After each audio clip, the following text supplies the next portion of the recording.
Bonjour chers élèves, je suis votre professeur de français, Madame Mouneti Fefi. Je suis ravie de vous présenter cette révision des contenus linguistiques des 3 premiers modules de votre programme. Commençons maintenant à voir nos objectifs. Alors nos objectifs visent à répertorier les contenus linguistiques, syntaxiques et lexicaux selon leur fonction dans le récit. Puis, consolider les acquis linguistiques, syntaxiques et lexicaux qui sont au service de la narration à travers des exercices de révision. Intégrer à bon escient ces acquis linguistiques dans une production écrite de type narratif. Lisons notre texte. Le papa de Simon, midi, finissait de sonner. La porte de l'école s'ouvrit et les gamins se précipitèrent en se bousculant pour sortir plus vite. Mais au lieu de se disperser rapidement et de rentrer dîner, comme ils le faisaient chaque jour, ils s'arrêtèrent à quelques pas, se réunirent par groupe et se mirent à chuchoter. C'est que ce matin-là, Simon, le fils de la Blanchotte, était venu à la classe pour la première fois. Tous avaient entendu parler de la Blanchotte dans leur famille. Et quoi qu'on lui fît bon accueil en public, les mères la traitaient entre elles avec une sorte de compassion un peu méprisante qui avait gagné les enfants sans qu'ils sussent du tout pourquoi. Quant à Simon, il ne le connaissait pas car il ne sortait jamais. Il ne galopinait point avec eux dans les rues du village ou sur les bords de la rivière. Aussi ne l'aimait-il guère. Et c'était avec une certaine joie, mêlée d'un étonnement considérable, qu'il l'avait accueilli et qu'il s'était répété l'un à l'autre cette parole dite par un gars de 14 ou 15 ans qui paraissait en savoir long, tant il clignait finement des yeux. Vous savez, Simon, eh bien, il n'a pas de papa. Le fils de la Blanchotte parut à son tour sur le seuil de l'école. Il avait 7 ou 8 ans. Il était un peu pâlot, très propre, avec l'air timide, presque gauche. Ils sont retournés chez sa mère quand les groupes de ses camarades, chuchotant toujours et le regardant avec les yeux malins et cruels, des enfants qui méditent un mauvais coup, l'entourèrent peu à peu et finirent par l'enfermer tout à fait. Il restait là, planté au milieu d'eux, surpris et embarrassé, sans comprendre ce qu'on allait lui faire. Mais le gars qui avait apporté la nouvelle, enorgueilli du succès obtenu déjà, lui demanda « Comment t'appelles-tu, toi ?» Alors, extrait d'une nouvelle de Guy de Maupassant, 1879. Alors, nous allons repérer les ressources grammaticales. Alors, nous commencerons par les temps du récit, le passé simple étant par excellence le temps du récit. Alors, nous avons relevé les verbes dans ce récit et nous avons, d'une autre part, indiqué leur valeur. La porte s'ouvrit, les gamins se précipitèrent, s'arrêtèrent, se réunirent, se mirent. Alors, la valeur, c'est une succession d'actions brèves, achevées, instantanées. Parut, donc ce verbe-là introduit une description, c'est une action instantanée. L'entourèrent et finirent, action qui a eu lieu en même temps qu'une autre, demanda, action instantanée. Voyons maintenant l'imparfait qui est un autre temps, qui apparaît dans notre texte. Midi finissait. La valeur ici, c'est l'action durable. Comme il le faisait chaque jour. La valeur, c'est l'habitude, et ce qui me permet de le dire, c'est l'indication temporelle chaque jour. Les mères la traitaient, donc c'est l'habitude. Ils ne connaissaient pas, c'est une action durable et qui continue, ils ne le connaissent toujours pas, jusqu'à ce qu'ils viennent à l'école. Ils ne sortaient jamais, ils ne galopinaient point, donc ceci indique une habitude. Paraissait, c'est un état durable. Cligner indique la répétition. Il avait 7 ou 8 ans, et puis vous avez le verbe être, à l'imparfait été plus adjectif attribut du sujet. Ceci donc introduit une description dans le récit. Ils sont retournés chez sa mère, c'est une action en cours de déroulement, c'est une action inachevée. Ils restaient là, c'est une action durable, comme donc le sens du verbe rester. Vous avez aussi le plus que parfait, à notre temps qui apparaît dans notre récit, c'est que ce matin-là, Simon était venu. La valeur du plus que parfait dans cette phrase, c'est l'antériorité. Et ceci parce que la phrase exprime la cause. Et notre indice, c'est que introduit une cause. Un autre verbe au plus que parfait, c'était répété, avait accueilli, action achevée dans le passé, le gars qui avait apporté la nouvelle. Alors ici, on indique l'antériorité d'une action. Alors action achevée au passé. Nous en arrivons maintenant aux personnages, les personnages qui permettent de faire évoluer le récit. Alors les procédés de reprise qui reprennent les personnages du texte. Alors les gamins, mot de reprise, ils faisaient, ils s'arrêtèrent. Alors ce sont des pronoms personnels dont la fonction est sujet. Tous avaient entendu, tous est un pronom indéfini, on lui fit, pronom indéfini également. Leur famille, c'est un déterminant possessif. Les enfants, groupe nominal, avec eux, pronom tonique, vu que le pronom apparaît après le verbe. Personnage suivant, Simon, fils de la Blanchotte. C'est un groupe nominal qui apporte une information nouvelle sur le personnage. Il ne le connaissait pas, le regardant, l'enfermère, etc. Ce sont des pronoms personnels dont la fonction est COD. Il ne sortait jamais, donc bien entendu, nous avons déjà vu le pronom sujet. Ce qu'on allait lui faire, pronom COI, lui demanda également, pronom COI. Son tour, ses camarades, pronom possessif. La Blanchotte, on lui fit bon accueil, pronom COI. Les mères l'a traité, pronom COD. Les mères, maintenant un autre personnage, entre elles, pronom tonique. Les gars de 14 ou 15 ans qui paraissaient, alors qui est un pronom relatif, il clignait, pronom sujet, pronom personnel sujet. Donc, cette parole, en savoir long, cette parole n'est pas un personnage, mais c'est un nom que nous avons repris par un pronom personnel en, ce qui est un pronom COI. Ceci est la reprise d'un COI inséré par la préposition de, suivi par un nom non humain. Nous en venons maintenant à l'expression du temps, vu que les indications temporelles font progresser le récit dans un ordre chronologique. Alors, pour exprimer le temps, soit je le situe par rapport à un repère temporel, soit je situe une action par rapport à une autre action.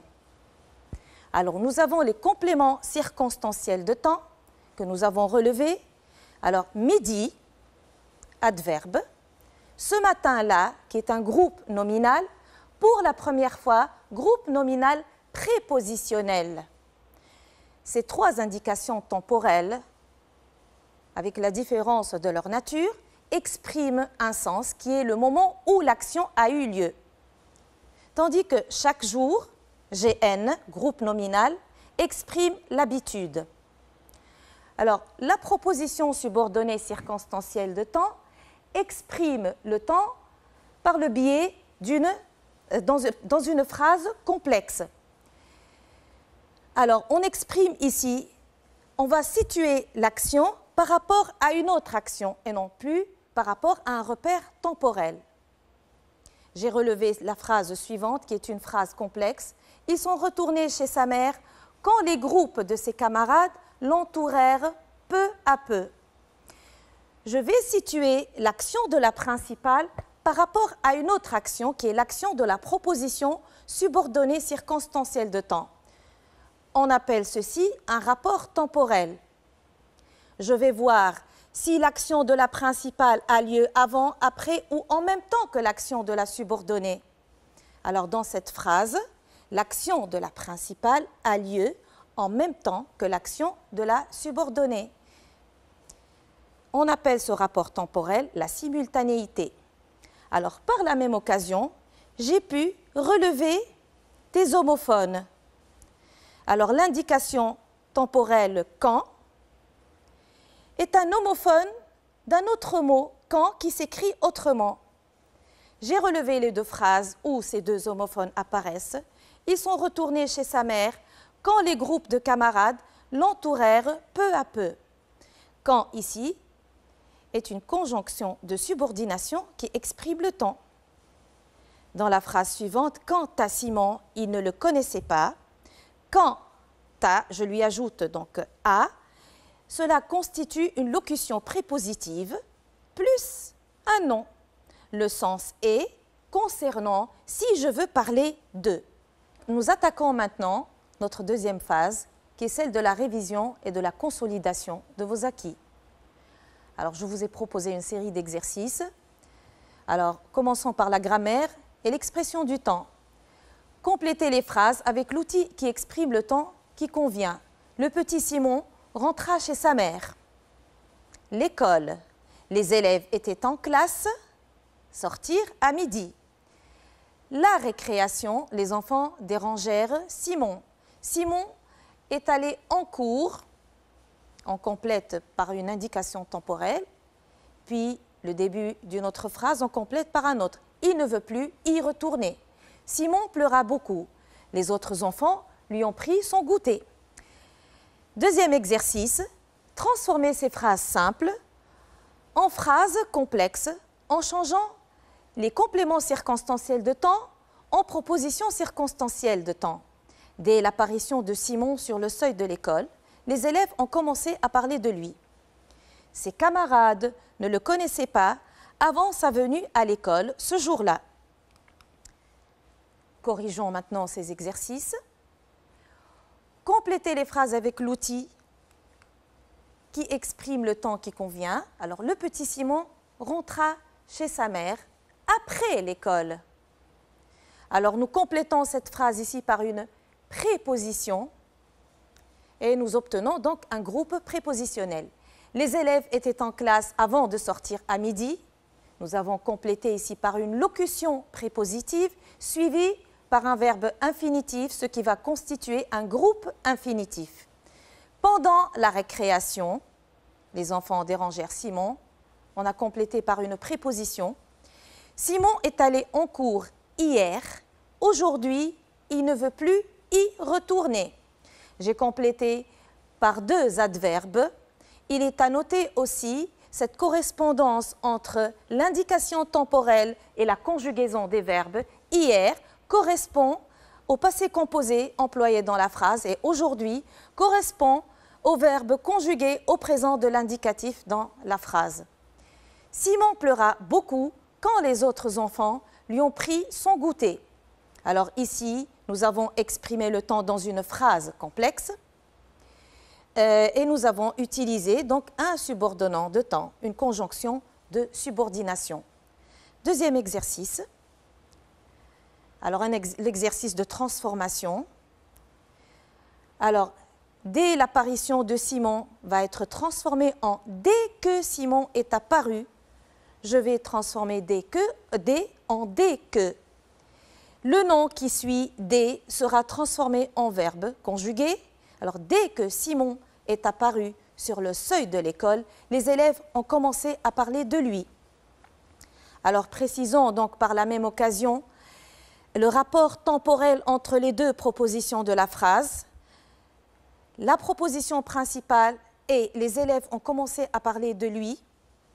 Alors, la principale a-t-elle lieu avant, en même temps ou après l'action de la proposition subordonnée circonstancielle de temps écrite en vers? Alors, l'action de la principale a lieu après l'action de la subordonnée. Et le rapport temporel, c'est la postériorité. Cela dit, avec dès que, c'est une postériorité où l'intervalle temporel est réduit. Phrase suivante. Ses camarades ne le connaissent pas. Avant sa venue en classe, cela devient avant qu'il ne vienne en classe. Avant de plus infinitif devient avant que plus subjonctif. Après avant que, on utilise toujours le subjonctif. Alors le rapport temporel, relevant d'abord la principale, ses camarades ne le connaissent pas. Cette action a-t-elle lieu avant, après ou en même temps que l'action de la proposition subordonnée circonstancielle de temps? Eh bien, bien évidemment, elle a lieu avant l'action de la proposition subordonnée. On appelle ce rapport temporel l'antériorité. Retenons, l'indication de temps exprime une action située à un moment précis, la durée de l'action ou une action répétée, une habitude, voire une habitude. Le deuxième point que nous avons vu, c'est la nature du cessez de temps. Alors, cela peut être un groupe nominal ou un groupe nominal prépositionnel, un adverbe, un gérondif en plus participe présent du verbe ou un groupe infinitif constitué d'une préposition suivie par un verbe à l'infinitif. Le troisième point, c'est qu'on peut situer l'action non plus, et on a déjà dit ça, non plus par rapport à un repère temporel, mais on va situer l'action par rapport à une autre action grâce à une proposition subordonnée circonstancielle, et nous avons décelé 3 rapports temporels entre les 2 actions. Alors vous avez l'antériorité, l'action de la principale a lieu avant l'action de la subordonnée.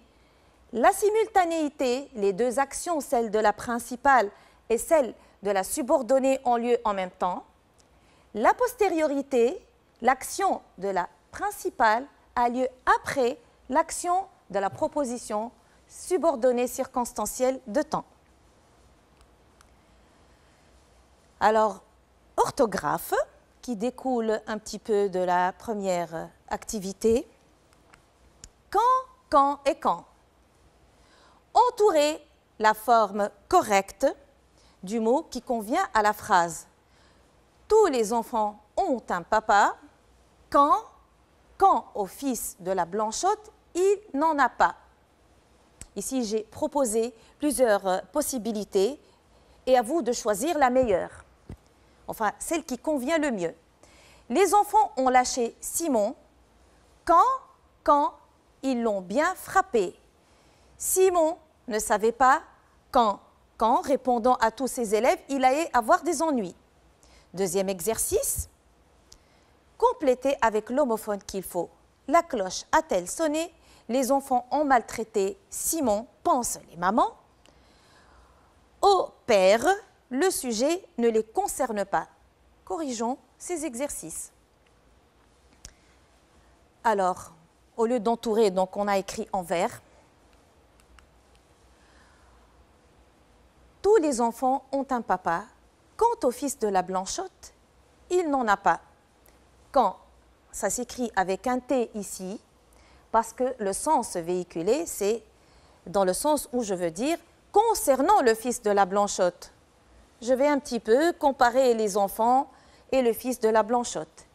Les enfants ont lâché Simon quand ils l'ont bien frappé. Quand, ici, indique le temps et introduit une proposition subordonnée circonstancielle de temps. Simon ne savait pas quand, répondant à tous ses élèves, il allait avoir des ennuis. Ici, la présence du participe présent répondant m'éclaire un petit peu qu'il y a un EN, la préposition en, et bien évidemment, vous allez avoir aussi le subordonnant QU. Complétez avec l'homophone qu'il faut. La cloche a-t-elle sonné? Je vais utiliser quand. Quand la cloche a-t-elle sonné? C'est une phrase interrogative Donc je vais utiliser un mot d'interrogation et qui n'est autre que quand avec un D. Les enfants ont maltraité Simon. Qu'en pensent les mamans? Quant aux pères, si je veux parler des pères, le sujet ne les concerne pas. Retenons. Quand peut être un adverbe de temps. Un pronom interrogatif qui exprime le temps ou un subordonnant qui introduit une proposition circonstancielle de temps. Quand, avec un T, est à utiliser impérativement avec A, la préposition A, et les deux constituent une locution prépositive. Quand est un pronom interrogatif ou une conjonction de subordination plus la préposition en.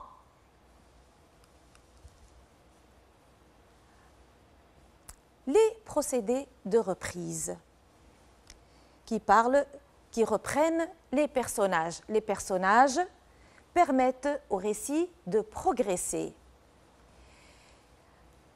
Réécrivez le texte en remplaçant l'élément qui se répète par un mot de reprise. Simon va à l'école pour la première fois et comme les autres élèves ne connaissent pas Simon, Simon est l'objet de leur curiosité, surtout que Simon n'a pas de père comme les autres élèves. Alors les camarades de Simon dérangent Simon et disent des méchancetés à Simon. Bien entendu, le texte est un peu bizarre vu le nombre de répétitions. Exercice suivant, remplacez les groupes nominaux soulignés par des pronoms COD et des pronoms COI. Ces galopins ont donné des coups à Simon. L'histoire de Simon a ébloui ses camarades. Un gars de 14 ans rapporta des rumeurs aux autres. Suite au harcèlement des camarades, Simon a renoncé à l'école. Simon, dis la vérité à tes compagnons. Ne raconte pas ta vie à ces chenapans. Simon souffre de la méchanceté des écoliers. Passons à la correction. Alors, Simon va à l'école pour la première fois. Et comme les autres élèves ne le connaissent pas, celui-ci est l'objet de leur curiosité. Surtout qu'il n'a pas de père comme eux. Alors ses camarades le dérangent et lui disent des méchancetés. Nous avons ici donc varié les mots de reprise entre pronoms personnels, pronoms démonstratifs et des pronoms possessifs. Exercice suivant. Nous allons maintenant un peu cibler. Parmi les pronoms, nous allons nous concentrer sur les pronoms COD et COI. Ces galopins les lui ont donnés.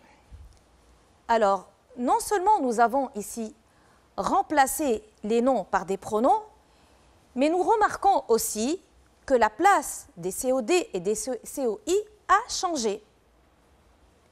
Si c'était un COD ou un COI nominal, il serait placé après le verbe, mais comme vous remarquez ici, le COD et le COI pronominaux, on les place avant le verbe. Mais il y a aussi une autre remarque. Si nous avons à la fois les deux pronoms personnels COD et COI, comment on va les placer l'un par rapport à l'autre? Alors, ces galopins les lui ont donnés, bien évidemment, les deux pronoms sont placés avant le verbe. Quel est celui que je place avant l'autre? Je place donc le pronom COD avant le pronom COI, vu que selon la règle, si les deux pronoms sont à la troisième personne, on place le COD avant le COI.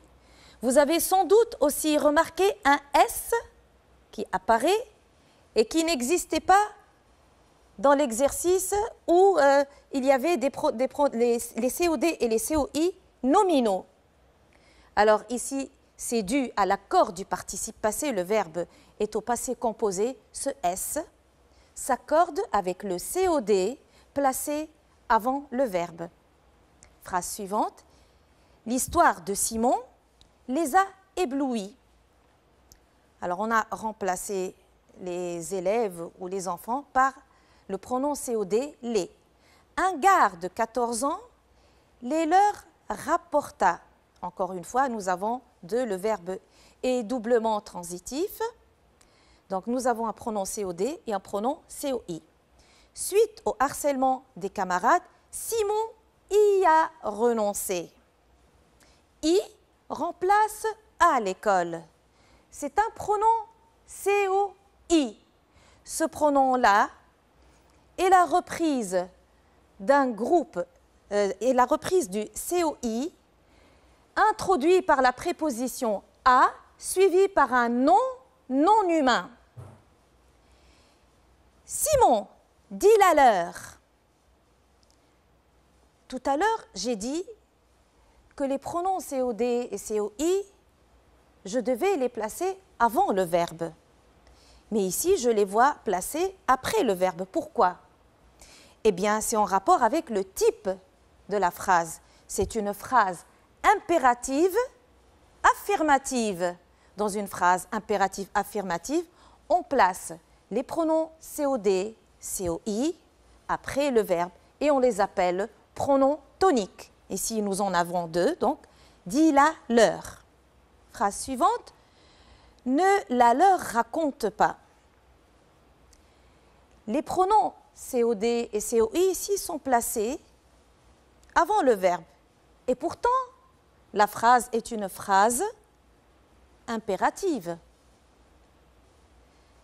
C'est que la phrase est une phrase impérative négative. Selon la règle, dans une phrase impérative négative, les pronoms COD et COI reprennent leur place avant le verbe. Simon en souffre. Il souffre de la méchanceté des enfants. En est un pronom COI qui reprend donc un COI inséré par la préposition de suivi par un nom non humain. Retenons, les procédés de reprise font progresser le récit et permettent d'éviter la répétition.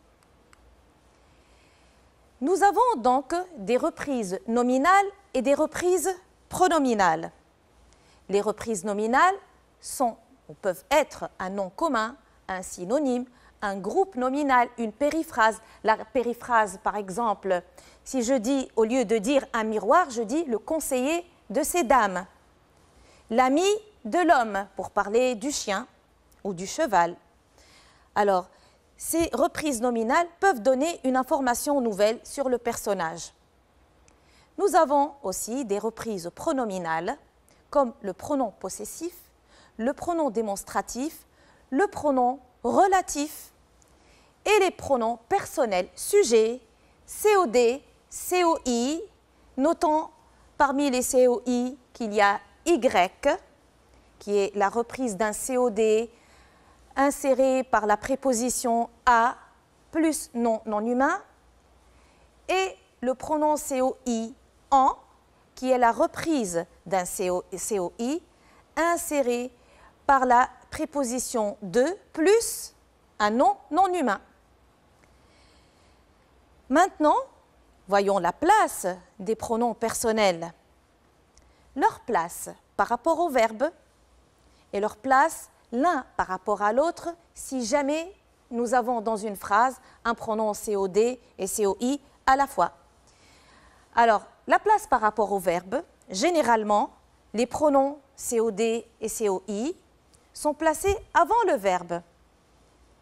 Mais dans le cas d'une phrase impérative affirmative, nous mettons les pronoms COD et COI après le verbe et on les appelle des pronoms toniques. La place maintenant du COD et du COI l'un par rapport à l'autre. Si le COD et le COI sont à la troisième personne, on place le COD avant le COI. Si le COD est à la troisième personne et que le COI est à la première personne, nous plaçons le COI avant le COD. Comme par exemple, il me l'a dit, il l'a dit à moi, il me l'a dit. Alors, maintenant, passons aux temps verbaux. Le passé simple, qui est le temps du récit par excellence, et l'imparfait. Mettez ces verbes entre parenthèses au passé simple ou à l'imparfait selon le sens. Chaque matin, Simon allait en classe et se faire insulter par les autres enfants. Le jour où Simon, verbe aller à l'école, les enfants, le verbe voir pour la première fois. Le fils de la Blanchotte ne jouait jamais avec ses camarades. Le petit garçon rentrait chez lui quand les chenapans l'attaquaient. Si Simon savoir se défendre, on aurait peur de lui. Simon semblait plus jeune que son âge. Dès que le petit gamin entrait, tout le monde le remarquait. Alors, l'exercice suivant, nous met face au choix entre l'imparfait et le plus que parfait. Mettez ces verbes au temps qui convient selon le sens imparfait ou plus que parfait. Simon ne savoir que répondre à ses camarades qui lui posaient une question délicate. Si les mamans éduquaient leurs fils, ils seraient moins méchants et impolis. Si la Blanchotte se rendre à l'école à midi, elle aurait protégé son fils contre ces voyous. Les élèves quittèrent la classe après que le cours s'achevait. Corrigeons. Le passé simple et l'imparfait, donc. Chaque matin,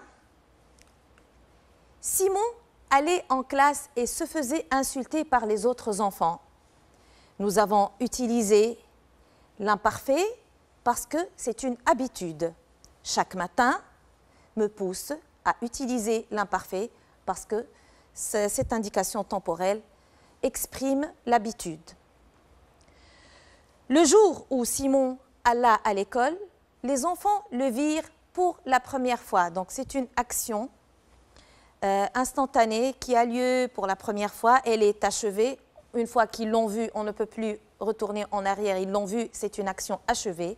Donc on a utilisé le passé simple. Le fils de la Blanchotte ne jouait jamais avec ses camarades. Ici, c'est l'imparfait de l'habitude. Jamais est un adverbe qui exprime l'habitude. Le petit garçon rentrait chez lui quand les chenapans l'attaquèrent. Alors, vous avez ici, voyons, vous avez à la fois le passé simple et l'imparfait. Le petit garçon rentrait chez lui quand les chenapans l'attaquèrent. Alors, l'action indiquée par l'imparfait est une action durable, inachevée, sur laquelle une autre action instantanée est venue se greffer pour donc se confondre et avoir lieu en même temps. Donc, nous avons d'une part une action durable et une action instantanée. Si Simon savait se défendre, on aurait peur de lui. Alors, nous avons ici l'adverbe d'hypothèse « si ». Et un peu plus loin, un verbe au conditionnel présent, ce qui exprime l'hypothèse. Alors, on imagine que Simon sait se défendre. Alors, si on a « si » et le conditionnel présent,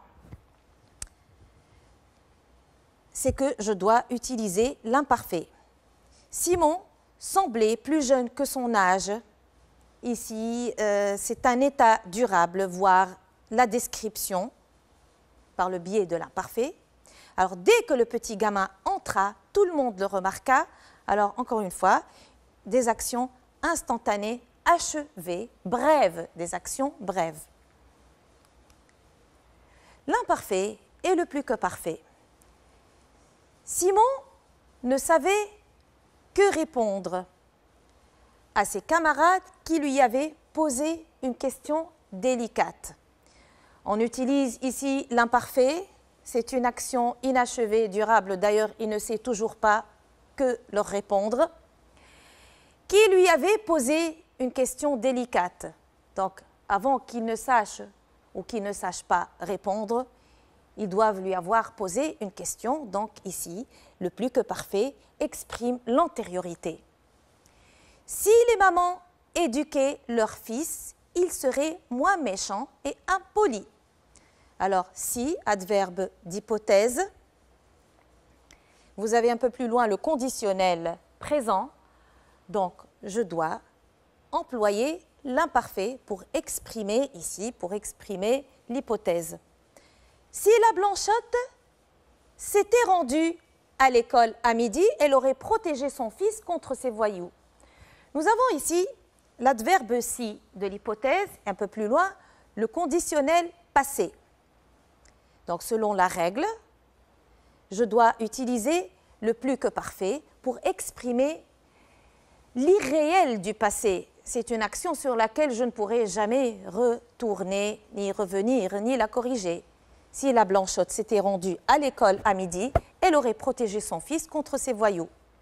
Dernière phrase, les élèves quittèrent la classe après que le cours s'était achevé. Alors, encore une fois, ici, le plus que parfait exprime l'antériorité de cette action par rapport à l'autre action. Retenons alors les valeurs temporelles de ces temps-là. Le passé simple exprime une action ponctuelle achevée dans le passé, une succession d'actions achevées dans un ordre chronologique, des actions brèves.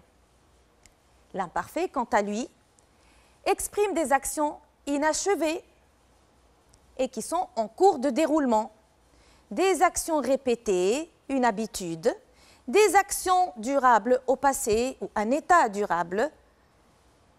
Et ce qui touche aussi à la description, ici, c'est la valeur de la description. Alors, l'irréel du présent est l'hypothèse, si plus imparfait, et après nous allons avoir un verbe au conditionnel présent. Le plus que parfait exprime l'antériorité d'une action achevée, accomplie par rapport à une autre au passé, et il exprime aussi l'irréel dans le passé, employé après si, et voici la formule, si plus que parfait, ça me donne après un verbe au conditionnel passé. Alors la valeur, c'est l'irréel du passé. L'intégration des acquis linguistiques dans l'écrit. Nous allons utiliser toutes ces ressources grammaticales que nous avons déjà vues. Je vous propose l'exercice suivant, alors qui est un exercice de production. Simon, fils de la Blanchotte, une pauvre femme, n'avait pas de père. Alors le jour où il alla à l'école, pour la première fois, ses camarades l'enfermèrent dans un cercle et voulurent lui faire du mal. Imaginez et racontez la suite de cette histoire en rédigeant votre récit au passé. Vous emploierez le passé simple, l'imparfait, le plus que parfait, les procédés de reprise et les indicateurs de temps variés. Voici la production que je vous propose. Simon, répondit le petit garçon. À ce moment, les garnements resserrèrent le cercle autour de lui et crièrent son nom en se moquant de lui. Effaré, le petit Simon leur hurlait d'arrêter, mais il criait de plus belle.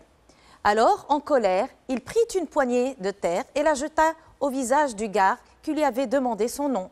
Ce dernier se jeta aussitôt sur lui, le mit à terre et le roua de coups. Le pauvre petit se débattait et essayait d'échapper à l'emprise du garçon plus grand que lui, mais en vain. Soudain, on entendit un son strident. C'était le directeur de l'école qui arriva avec son sifflet quand il avait entendu du bruit et était surpris de se retrouver devant une bagarre violente. Il appela à l'instant 2 surveillants pour séparer les 2 élèves et les mit en retenue. Quant aux autres, ils se dispersèrent et bientôt, la cour de l'école était vide. Alors, dans cet exercice de production, nous avons exploité et intégré toutes les ressources linguistiques et lexicales que nous avons déjà vues. Alors, nous avons utilisé les temps verbaux, notamment et surtout le passé simple qui fait progresser le récit avec une succession d'actions. Nous avons aussi utilisé les mots de reprise pour éviter la répétition quant aux personnages, les homophones quand, et nous avons utilisé aussi des indications temporelles qui font évoluer le récit selon un ordre chronologique.